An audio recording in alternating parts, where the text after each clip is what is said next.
Hello everyone, কেমন আছো সবাই? আশা করছি তোমরা সবাই অনেক ভালো আছো, আর আমিও কিন্তু অনেকটাই ভালো আছি। তো দেখতেই পাচ্ছো এখন কিন্তু আমি রেডি হব একটা জায়গাতে যাওয়ার জন্য। তো একটা জায়গাটা কোথায় সেটা তোমাদেরকে একটু বাদেই না হয় বলছি। তার আগে চলো, এই দেখো একটা কুর্তি বার করে নিয়েছি, এটা এখন পরবো। তো চলো আর বেশি কথা না বাড়িয়ে ঝটপট করে আগে রেডি তো হয়ে নি। আর আজকে কিন্তু আমি শুধু একা যাচ্ছি না, সাথে যাচ্ছে আমার ননদ। এই যে দুইজন কিন্তু আমরা রেডি হয়ে গেছি, আর ওই যে সামনে যাচ্ছে আমার মেয়ে আর আমার ননদের মেয়ে। এবারে যেতে যেতে চলো তোমাদেরকে বলছি কোথায় যাচ্ছি। আসলে কয়েকদিন ধরে শ্রুতি আর অহনা, মানে ওরা দুই বোন মিলে বেশ বায়না করছিল পার্কে যাওয়ার জন্য। তো আজকে একটু কাজের চাপ কম থাকায় ভাবলাম চলো ওদেরকে নিয়ে ঘুরে আসি পার্ক থেকে। তো আমাদের এখান থেকে পার্ক কিন্তু অনেকটাই দূর, তাই ভাবলাম আমার মামার বাড়ি মানে মামা শ্বশুরের বাড়ির পাশে একটা পার্ক আছে, ওইখানটার ওই পার্কটাতে কিন্তু এখন নিয়ে যাচ্ছি ওদের দু বোনকে। যেহেতু ওখানে যাচ্ছি তাই ভাবলাম একবার মামার বাড়ি থেকেও ঘুরে আসবো। কিছুদিন আগেই যেহেতু গিয়েছিলাম পূর্ণিমার বার্থডেতে, তো আজকে যেহেতু ওখানেই যাচ্ছি, একদম পাশেই মামার বাড়ি, তাই ভাবলাম ওখান থেকে একবারে ঘুরে আসবো। তাই যেমন ভাবা তেমন কাজ, ভাবতে না ভাবতে রেডি হয়ে এদিকে বাড়ি থেকে বেরিয়ে পড়েছি। আর টোটোতে বসে রয়েছে, এই যে দেখতে পাচ্ছ ঝাঁকুনি খেতে খেতে যাচ্ছি মানে।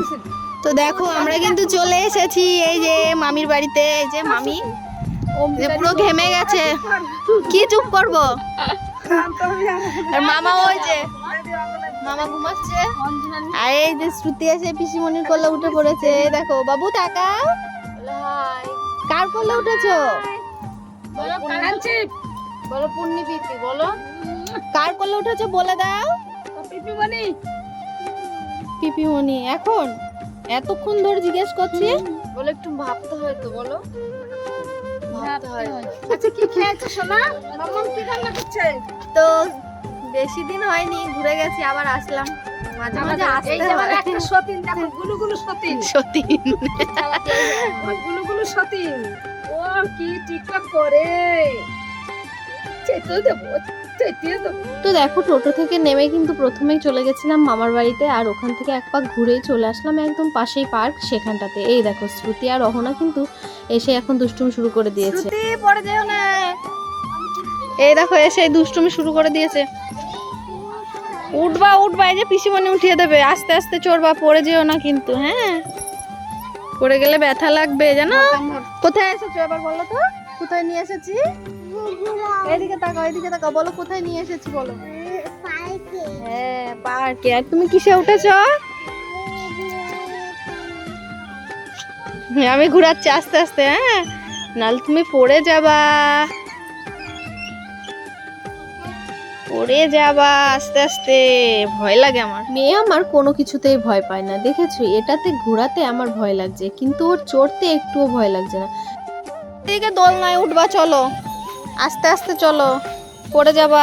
দোলনাতে উঠবা, হ্যাঁ ওইদিকে ওই পাশে দোলনা আছে, দোলনা এটার মধ্যে উঠেছিল বুনু। হ্যাঁ দোলনায় আস্তে আস্তে যা, বুনুকে নিয়ে যা, করে বসিয়ে দে, দেখিস সাবধানে ধরে রাখবা বাবা, ধরে রাখো ধরে রাখো, ধরে ধরে চলো, পড়ে যাবা। হ্যাঁ আস্তে আস্তে।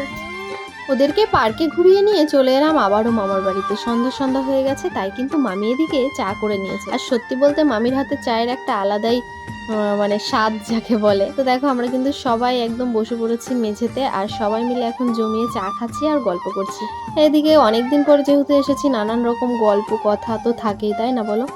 অনেকদিন বলতে কি 2 সপ্তাহ আগে মতো ঘুরে গেছি, আবারও এসেছি। যাই হোক এদিকে দেখো মামি কিন্তু আমাকে আবার একটা মিষ্টি দিয়ে দিল ফ্রিজ থেকে বার করে। আমি যে মিষ্টি খেতে ভালোবাসি সেই ব্যাপারটা মামি বরাবরই জানে, তাই আমি যখনই আসি না কেন মিষ্টি থাকলেই হয়েছে, আমাকে তো একটা না একটা দেবেই। তাই প্রতিদিনের মতো আজও একটা মিষ্টি ফ্রিজ থেকে বার করে দিল। আর এদিকে এই যে নাতি নাতনিদের নিয়ে বসে পড়েছে খাওয়ানোর জন্য। আমাদেরকে বেশ কয়েকবার বলেছে, আমরা বলেছি পারবো না খাওয়াতে, তাই নিজেই বসে পড়েছে। এই পূর্ণিমা চলে যাচ্ছি, টাটা, আবার আসবা। নমস্কার ওরম ভাবে নমস্কার করলে, পায়ে হাত দিয়ে নমস্কার করার পরে ননদদের আচরণ তো দেখতেই পেলে, এমনই করে ওরা সব সময়। যাই হোক দেখো এদিকে কিন্তু বাইরে বেরিয়ে এই যে মামি সন্ধ্যা দিয়ে দিয়েছে, আর আমি এদিকে ভগবানকে একটু দর্শন করে নিলাম, সত্যি আলাদাই শান্তি। যাই হোক চলো তাহলে আজকের ব্লগটা এখানে এন্ড করছি, দেখা হচ্ছে নেক্সট কোনো ব্লগে। ততক্ষণে তোমরা সবাই সুস্থ থেকো এবং ভালো থেকো, টাটা।